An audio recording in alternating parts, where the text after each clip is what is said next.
My guest coming up in this segment is Dr. Paul Craig Roberts, American economist, a columnist. He's former Assistant Secretary of the Treasury during the Reagan administration. He's also famous as the co-founder of Reaganomics, and we want to talk to him about what's going on in Ukraine, get his take on it. We have a story up on Infowars.com today. Washington is escalating the orchestrated Ukrainian crisis, quote-unquote, into a war. Before we do that, I want to let you know that this hour is brought to you by MyPatriotSupply.com. MyPatriotSupply.com is home of the Patriot Pantry line of emergency food storage. It's delicious, nutritious, prepares in minutes. Patriot Pantry offers amazing variety, great taste, and is packaged to last up to 25 years. The products you need, the service you expect, and the price you can afford. Visit MyPatriotSupply.com/Alex today or call 1-866-229-0927. Again, that's 1-866-229-0927. That's MyPatriotSupply.com/Alex. Let's go to Dr. Roberts on the line. Dr. Roberts, thank you for joining us. It's my pleasure, David. I wanted to talk to you about this crisis. We have another article with a headline that was written by Daniel McAdams of the Ron Paul Institute, General Breedlove or Dr. Strangelove. I mean, it is like they are pushing this like we have never seen before, trying to push us not only into a revived Cold War, but actually into a nuclear war, trying to push for war with Russia. And, of course, CNN was happy about the fact that in their recent survey, they found that they've already got 10% of the Americans who want to go to war with Russia over an airliner that was shot down. Shot down most likely by the United States controlled puppet government in Kiev. Yeah. Yes, and what would they have to gain from this? I mean, we just learned within the last 24 hours that the prime minister in Ukraine, most of his cabinet, has resigned. Their coalition has fallen apart. They were losing militarily in that area. So what possible motive could they have to stage a false flag attack or to try to profit from this and make what may have been either it was a false flag or it was a tragic accident, try to turn that into a stage for a war, another Lusitania or another Maine or something? Well, I don't think the Kiev government has anything to gain by it. But it's not an independent government. It's a creation of Washington. Yes. You have to remember the government resulted from the Washington orchestrated coup against the existing government that was overseen by Victoria Nuland. And the people who took power from the formerly elected government that was overthrown, they were Washington's selection. They were chosen by Victoria Nuland. So it's a puppet government, and you can understand that if Washington is trying to cause strategic problems for Russia, and if Washington is trying to break off Russian economic and political relationships with Europe, which have been growing, much to Washington's unease, then having an airliner come down with civilians and blaming Russia and demonizing Russia, that gives Washington pressure to apply to the European countries that are unwilling at this time to follow Washington's policy of imposing sanctions on Russia that would break up the European-Russian economic relationships. So clearly, Washington would have a motive. Now, of course, we don't know that Washington is any more responsible than the Russians. It may have been some form of accident or miscalculation. We do know that the Ukrainian government, though, was split. You know, you had the American stooges that were groomed to look publicly acceptable, and then you had the extreme right-wing elements that have roots back to the Nazis, and those parts of the government apparently are in disagreement because the reason the government failed was the right-wing elements pulled out. If the reports I've seen are correct, you never know. And so you have the conflict within the puppet government, and then you have Washington's management of this conflict. We know that Washington does have black op groups. They may be rogue groups. It may have been organized in that way. We just don't know. All we know is the Russians have released their satellite photos. And the only real evidence we have are those photos, because Washington so far refuses to release its satellite photos. Yeah, there's been an amazing back and forth going on between the press, Matt Lee, going after the State Department spokesman and saying, release your information. Are you seriously saying that the only thing that you have to go on to pin this on the Russians is social media? And we've already seen yesterday it surfaced that there was a month-old video. If they're going to just go with social media, there's a month-old video from YouTube that had somebody saying a month ago that they were concerned because the plane that they were in was being tailed by Ukrainian fighters, and that they dropped some bombs and then pulled away. Said, hey, they could set us up, get us shot down doing something like that. So if we're just going to have social media as our only standard, that is something people need to weigh that against. But people just don't find that credible that the American government would have no satellite pictures that they're willing to share of this. And of course, the Ukrainian government has locked down everything from their air traffic controller. So there's no evidence coming out of the people who are doing the accusations, and yet it is really building. In your article here, you talked about General Philip Breedlove, who keeps repeating the phrase Russian aggression. Talk about that and the bill that's coming up that they put in the Senate. Well, what we know is whatever was the cause of the airliner coming down, Washington immediately seized on it to demonize Russia. Yes. And we've seen this demonization, and as you just pointed out, there's never any evidence provided in behalf of the accusations and insinuations against Russia. Well, what has now happened is, even though Obama had to permit U.S. intelligence to issue a statement to reporters that there was no evidence directly connecting Russia to the downing of the airliner, this is already now buried under the assertions and reassertions of Russian aggression. So we have two things going on that really point toward a major war. One is Breedlove.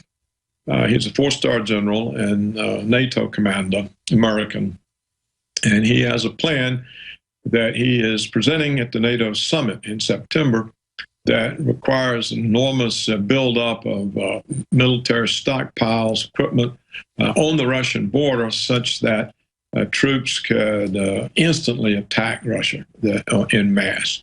So he is mobilizing. His plan is to provide the provisions and supplies necessary for a massive response to Russia. Of course, the excuse is it will be to forestall or to deal with a Russian incursion from Russian aggression. But we don't have any evidence of any Russian war plans to attack Europe. We don't see any statements of Russian expansionism. We don't see any statements that the Russians see themselves as exceptional and indispensable people. And you know, in light of that, Dr. Roberts, it's even worse than the Cuban Missile Crisis. I mean, we were aggressively trying to expand things at the time, and yet, you know, when the Soviet Union starts moving missiles right up to our country, right there in Cuba, it got pushed back. We're now doing the same thing, even with less reason than the Russians had initially to put missiles in Cuba. We're doing that to the Russians now. And of course, when a journalist told Vladimir Putin in a press conference that, of course, we're not amassing these forces on your border, it doesn't have anything to do with you, he laughed at her. You know, he knows what this is about. Yeah, I hope so. So we have that. And then we have the Senate bill, 2277, I think is the number. And this bill is co-sponsored so far by 22 U.S. senators. And it says that, well, what it's about, it's got three titles. I describe it in my column, but it's about, it equipping NATO, beefing up American military presence on Russian borders, supporting the American-financed NGOs inside Russia, putting more money so that they can be used as fifth columns in the way that they were used in Kiev against the elected government. It's about upping the propaganda about Russia, piping more propaganda into the Russian Federation, and preparing for war. It's essentially about preparing for war. So it matches the Breedlove suggestion. Now, why is this happening? Well, we have information that among policy circles in Washington, there is the belief that at this time, the United States has such a strategic superiority over Russia that the United States can win a nuclear war. And that this strategic superiority is not permanent, because Russia is making a comeback under Putin, and they're rapidly improving their military.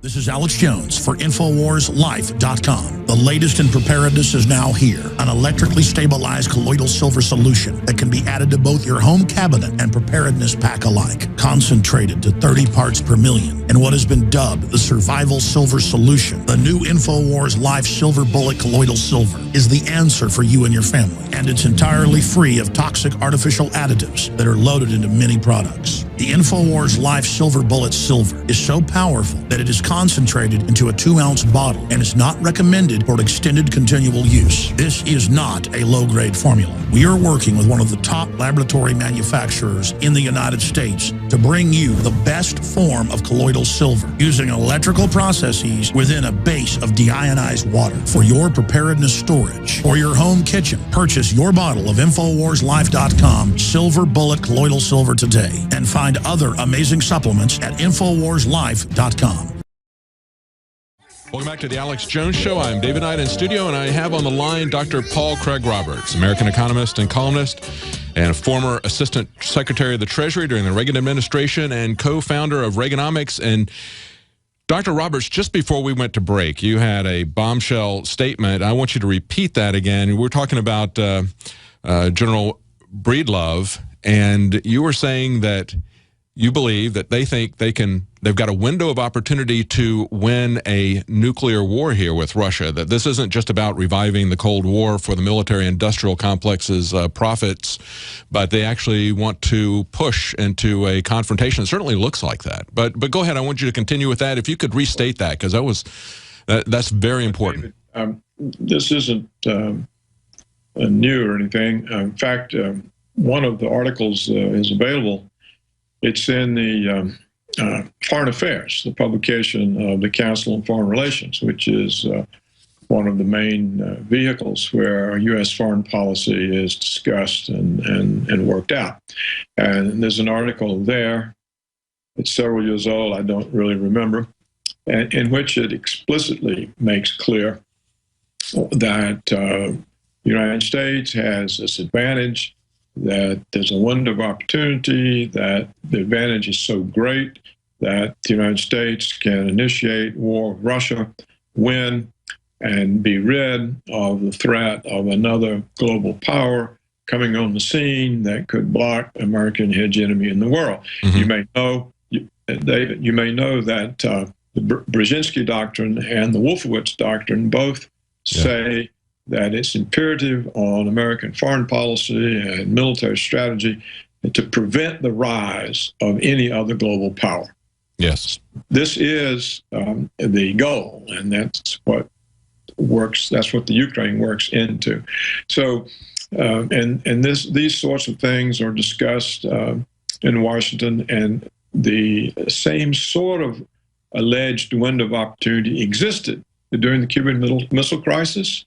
And the Joint Chiefs of Staff pressured President John F. Kennedy to allow them to initiate a first strike on Russia, on the Soviet Union. And the reason given was that they don't yet have delivery capabilities for their hydrogen bombs that can penetrate our airspace. And so we have a chance now to knock them out. Well, Kennedy went berserk. He said, "You people are crazy," and so on. And it's one of the reasons people who have spent their life studying the Kennedy assassination believe that the Joint Chiefs and the CIA were involved. Certainly. And now we have, though, a president who, very much unlike John F. Kennedy, wants to take advantage of these windows of opportunity. It's not just pressing this doctrine to win a nuclear war with their quote-unquote window of opportunity, but they've got a window of opportunity to completely remake the American economy. They've been talking about the Cloward and Piven strategy since the 1960s as well, and now they have an opportunity to implode the economy with a massive expansion of the entitlement state, and now they're looking to press what they think is their window of opportunity here with the nuclear weapons. Well, David, you can't overlook the fact that I'm sure Obama is being told, look, we missed the chance under Kennedy, we mustn't miss it again. Yeah, exactly. So it's like there's not everything that we consider to be a crisis, and they have created multiple crises throughout the world and in our country. They view every one of those crises, I think, as an opportunity, don't they, Dr. Roberts? That's why they create them. Right? Yeah, that's right. Now, what I think has happened in the Ukraine, and this is important, Putin saw what the American plot was, and he understands that the ability of the United States to act unilaterally in the world really depends on the support Washington has from Europe. And therefore, when he's faced with this sort of provocative militarism in Ukraine, he backed off of replying in any military way. He asked the Duma to rescind his authority to use Russian forces in Ukraine. And his bet was that by being unprovocative, by being very reasonable, very diplomatic, he can break off Europe from the United States or some major country in the EU, and that this would be the beginning of the unraveling of NATO, and thereby prevent this drive toward nuclear war. So that's Putin's bet. That's why there's been no Russian military response to the slaughter of the Russian populations in eastern and southern Ukraine. We have a special going on right now on Prison Planet TV. Have you seen the new studio that we've got? You know, for a long time, you've been supporting us.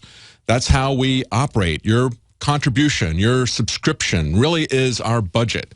And I can tell you from having worked here for a couple of years that Alex is putting that all back into the business. He's investing that back in so we can affect more change as you partner with us. Right now, we have a special at Prison Planet TV. You can get 5.3 months for free. You always get 2 months for free whenever you sign up. But right now, through the end of the month, you get another 3 additional months. It's $39.95 is all it is for a 1-year subscription. And that is available through the end of the month. We also are slashing prices on the 1776 apparel, shirts, belt buckles. You can get all that stuff at InfoWarsStore.com. The 800 number is 888-253-3139. That's 888-253-3139. When you partner with us, that allows us to do things like expand the footprint and the reach of the nightly news. When you get a subscription, Prison Planet TV, you can share that with up to 11 people at the same time, can watch the news along with you. All of Alex Jones's documentaries are available there online. So it's a great way to get the information out there. It's a great way to support this operation. And of course, we have built it with your support. Now, I want to go back to Dr. Roberts. We were talking just before the break about really kind of the asymmetric warfare that's going on between Russia and the United States. The United States believes that they can win a nuclear exchange with Russia. They believe that they have a superior force militarily. So Putin's strength is not really that. As you pointed out in the last segment, he went to the Duma and said, I want you to revoke my ability to use force in Ukraine. He's trying to show the world that he's not aggressive militarily, and yet it looks as though they're going to be very aggressive in terms of economic changes. That's really where his strength is, isn't it, Dr. Roberts, with the BRICS? We just had an article yesterday where financial analyst Jim Willey said that he believes that Germany is secretly planning to join the BRICS. That would be Brazil, Russia, India, China, and South Africa, trying to set up an alternative to the unipolar system of the dollar. What is that going to do to us as Americans, Dr. Roberts, if they're successful in doing that? Well, you know, in my book, I wrote The Failure of Laissez-Faire Capitalism and Economic Dissolution of the West. Came out in English last year. It came out in German the year before. And in the book, I point out to German, because it was published in Germany, that they stand to gain most by being economically allied with Russia. And, of course, the book's been read in Germany and discussed. And so this may actually be in their mind, or at least they are aware that they have an alternative to being tied down in the EU by the European Central Bank, by the European Parliament, and by Washington. But I don't think it's likely that we'll see Germany join the BRICS. This might happen some years from now as more countries do what the BRICS are doing, which essentially amounts to settling their international trade relations with one another in their own currencies without the use of the US dollar. So it is an abandonment by those 5 countries of using the dollar as a world reserve currency. Now, this is likely to spread because there's no need any longer, in my opinion, for a world reserve currency. This was a role necessary after World War II, when every other economy was destroyed. No one had an economy except the United States. And therefore, it had the only currency that was backed by the production of real goods and services. You know, Russia was in ruins, Germany is in ruins, England, France, Japan was in ruins, China was still a third world backwater. And so it was only the dollar that could provide that role. But today you see there are many economies that are doing well, whose own currencies are valuable and are backed by the output of goods and services. And in most cases, by a sounder monetary and fiscal policy. Yeah, yeah. So certainly in the case of Germany, right? They can use, well, Germany no longer has its own currency. Mm-hmm. It got tricked into giving up the mark for the euro. Right, that's but right. It could go back. And so countries can now resolve their trade in their own currencies. And of course, it's cheaper because if you're using the dollar, it means, first of all, you have to pay a foreign exchange transaction to convert your currency into dollars. And then you use the dollars for payment. And then the country who receives the dollars, then it has to pay a foreign currency transaction to convert the dollars into its currency. So it greatly lowers cost of settling international accounts to deal in your own currencies and to avoid the dollar. So this may actually happen. It may come about.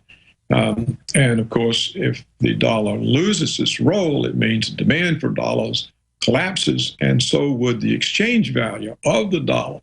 So the United States would become much poorer. People would experience dramatic domestic inflation from the rising price of imports, and Washington would no longer be able to pay its bills by printing money.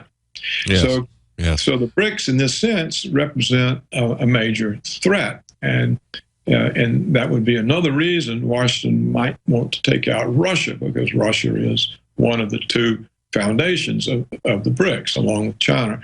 But and as this article, I want to point out, as this article said earlier this month, the BRICS announced the creation of a new $100 billion anti-dollar alternative IMF bank that's going to be based in Shanghai, and it will be chaired by Moscow. Yes, they'll eventually have $100 million. Mm-hmm. You see, the IMF is used to loot countries for Western banks.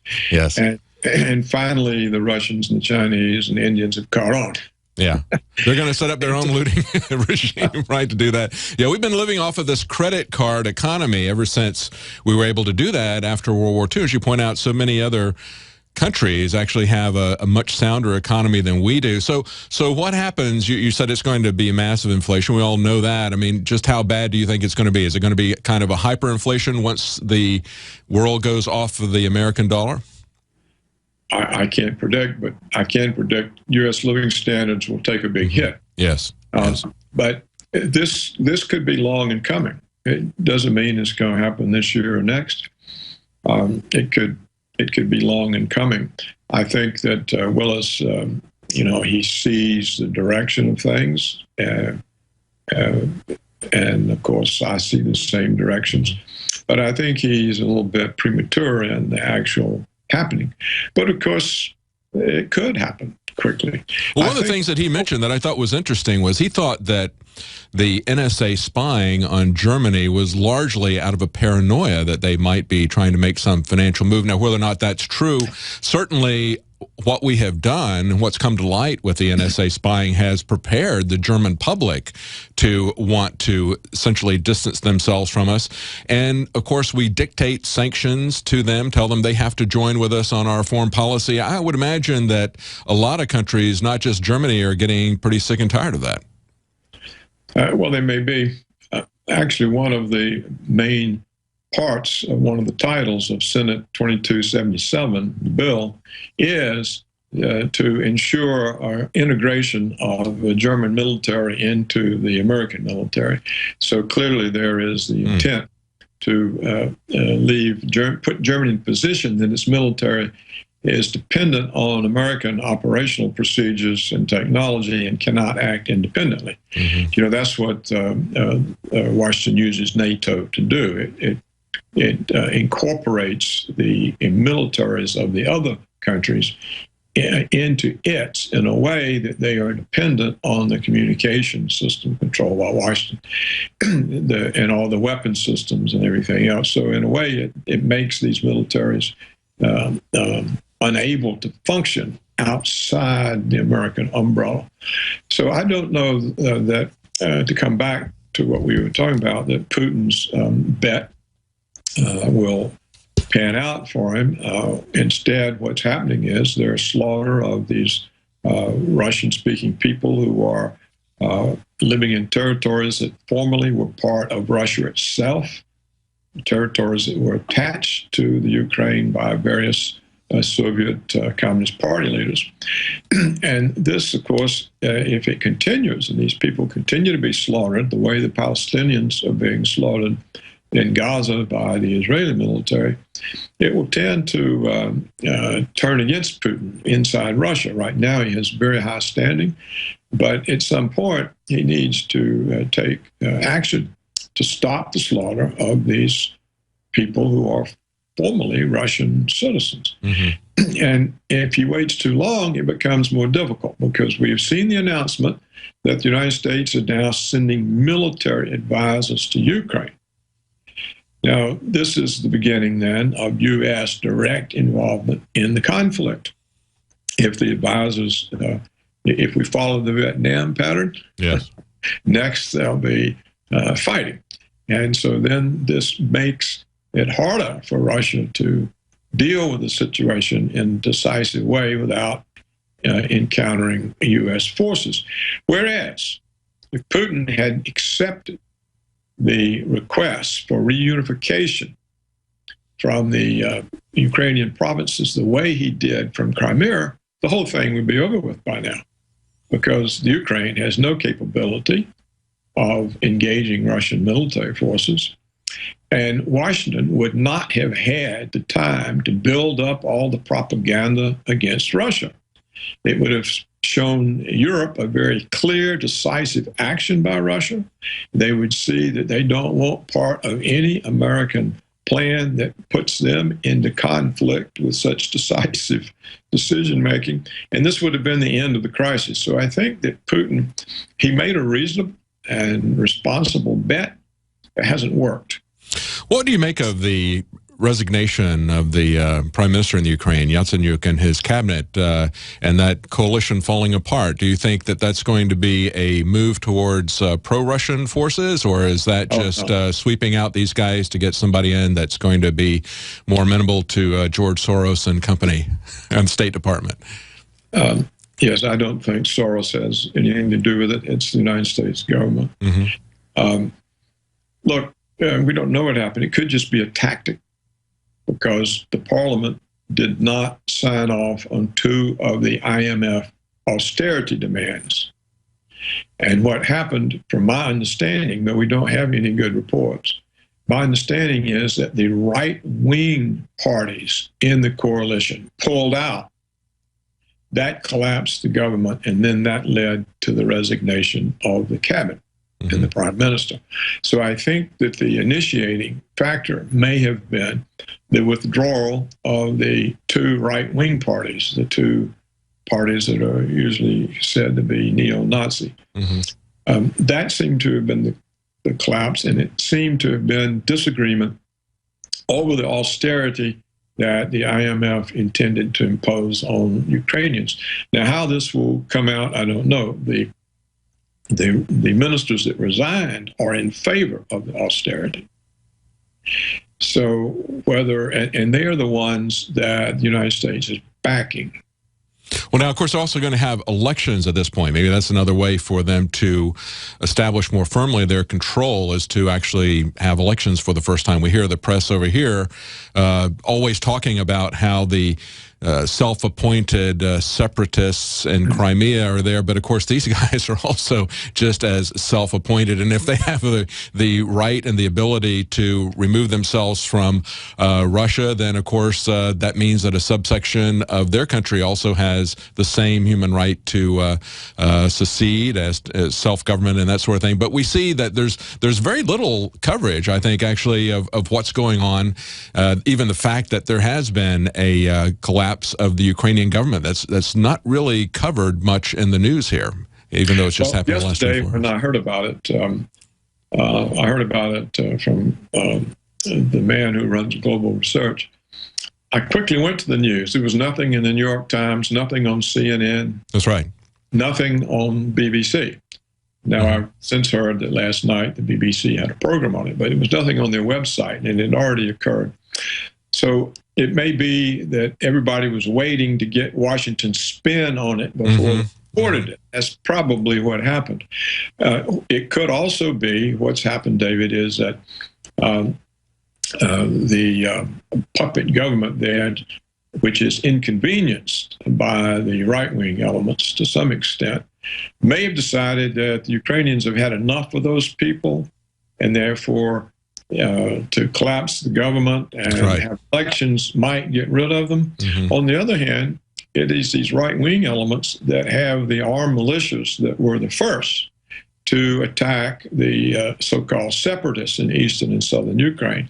So it looks like they are a fairly well-organized group, and so I don't know whether they can be got rid of or not. It might work the other way. It's interesting to see how differently they covered it versus the plane crash. Immediately, CNN was showing pictures. They knew exactly what missile it was, and they had graphics showing. It looked like they had a tank with these Buk missiles on it right in the studio because they'd superimposed it there with a green screen. And so they were immediately on all of this and immediately had identified that it was Vladimir Putin, essentially, that was doing this. But they were very quiet about the fact that the Ukraine government has essentially collapsed in its coalition. I guess they don't want a narrative that's going to make the Ukrainian government look weak or illegitimate. They want to make it look as legitimate as possible.